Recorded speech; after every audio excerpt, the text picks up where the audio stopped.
Ahead in the Bahamas tonight, the BAMSI school is underway. We've got all the details, so stay tuned. Also tonight, find out why these two men are heading to court. And more on the gaming bill from an insider. The Bahamas Tonight, the National Report, starts now. Now in HD.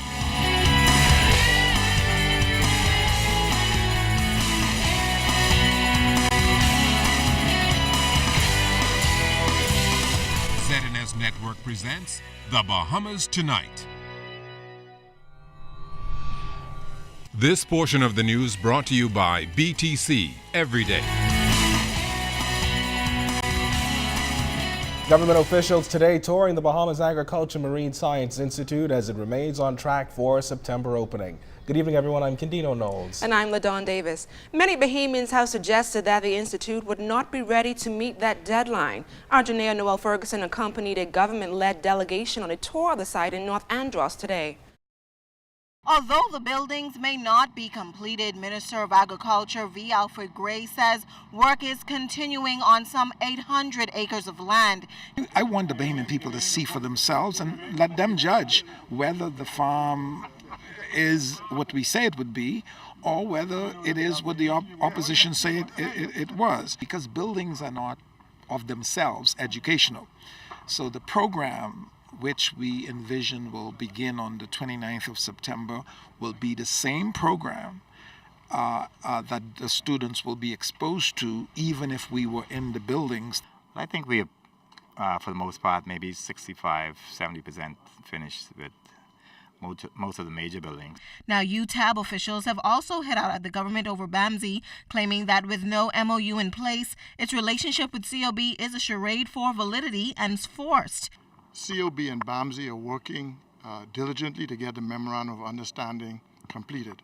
We will not have a course in here that COB does not sanction, that they don't have oversight over, that they don't have total control over approving who lectures the programs, because all of that comes from their accreditation of the program. The union is in no position to determine whether the school is a part of the college or not a part of the college. BAMSI has its own student population, so even though it's under the auspices of the College of the Bahamas and to be the University of the Bahamas, this is a standalone college. The animal rearing project is also underway, and officials predict that this will significantly decrease food production cost. The government delegation also toured the vast farmland with avocado, papaya, banana, guava, and lime trees already bearing fruit. Have on Andros here nearly 75 acres, at which time will be about 60% of the banana requirement for the Bahamas. Food is a commodity which is in high demand. And if you depend on others to feed you, that's a stupid policy. Also a concern, the large potholes in the road that made it very difficult to reach the BAMSI site. The roads will take about 6 weeks to be completed, but we will certainly hope that the roads between the airport and the school should be, if not completed, passable.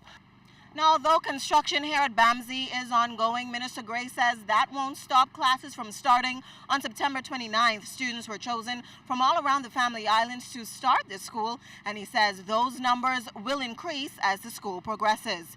From Andros, I'm Janea Noel Ferguson, ZNS Network News. Well, Minister of Agriculture and Marine Resources V. Alfred Gray also addressed doubts about the qualifications of project manager and consultant Omar Thomas, who was brought in to spearhead the BAMSI project. Gray said the government is satisfied that he is qualified for the job. We have seen the documents. We have been in touch with the university that he got his qualifications from, and there was no fake to his qualifications. Those who would like to be detractors will be detractors no matter what you do. But I will go on record as saying Dr. Thomas comes to us well qualified, and he's on contract, and we are hoping that when these persons who have come to help us start this college would have done what they could do, we hope that Bahamians will be qualifying themselves to take over this college because, you know, we want this to be a Bahamian college, but we are not ready to staff it totally by Bahamians. And thank God we were able to secure the services of a man like Dr. Thomas. And so let the naysayers go into the darkness for a while. Minister Gray added that unemployment on Andros has also declined in the South because of the BAMSI project, with more young people now able to find work. There's very little unemployment in Andros right now, especially among the young and the strong. I am so happy that I can tell you the administrator tells me that his monthly revenue from and for and on behalf of the government has tipped $1 million per month, and before that it was less than 200,000. So economically we are stronger.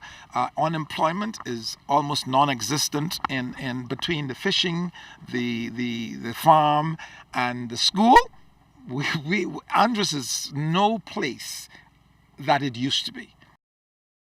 In news from the courts, police charging several people for several crimes today. First, 19-year-old Cowpen Road resident Milton McKinney, wearing the gray sweatshirt, made his first appearance in the South Street Magistrates Court today, accused of killing Prince Prudent back on August 11th. 37-year-old Prudent was gunned down at the intersection of Willow Tree Avenue and Sapodilla Boulevard in Pinewood Gardens. In court, McKinney was not called on to enter a plea to the indictable offense. Bail was denied and he was remanded to prison. Following the arraignment, McKinney's attorneys Ian Cargill and Michael Camp requested that he be placed in protective custody at prison as his life is in danger. Magistrate Andrew Forbes noted the request and promised to inform the superintendent of prisons about the matter. Meantime, McKinney returns to court on September 23rd for service of voluntary bill of indictment papers. 19-year-old Garvin Pratt in the blue plaid shirt and 35-year-old Edvardo Carey wearing the yellow shirt were formally arraigned in the South Street Magistrates Court today for the murder of Delano Bryce back on August 23rd. 29-year-old Bryce, a resident of Peter Street, was fatally shot on Quaco Street. In court, Pratt and Carey were formally charged with the murder. They were not required to enter a plea to the charge. A voluntary bill of indictment is expected to be filed. Following the arraignment, Pratt's attorney, Ramona Farquharson Sim, informed the court that he was denied access to his lawyer and needed medical attention. She also alleged that while Pratt was in custody at CDU, a plastic bag was repeatedly placed over his head to induce suffocation and water poured over his face to produce drowning effect. The complaints were all noted by the court. The case was then adjourned to September 27th. Meantime, Pratt and Carey were remanded to prison. After nearly 2.5 years of uncertainty, former employees of the City Market's food store chain may be getting some monies owed to them by operators of Bahamas Supermarkets Limited. Spokesman for the employees, Wanslot Turnquist, today said that while he's not sure of the contents of the offer put forth to employees, he encouraged the employer to not only be considerate but honest. We are now asking for 100% of their severance and pension. The pension stands at 5.6 million and the severance at 4.8 million. We are also aware of the financial position of the economy at the moment. We also are aware of the disrespect shown to the workers of Bahamas Supermarket Limited.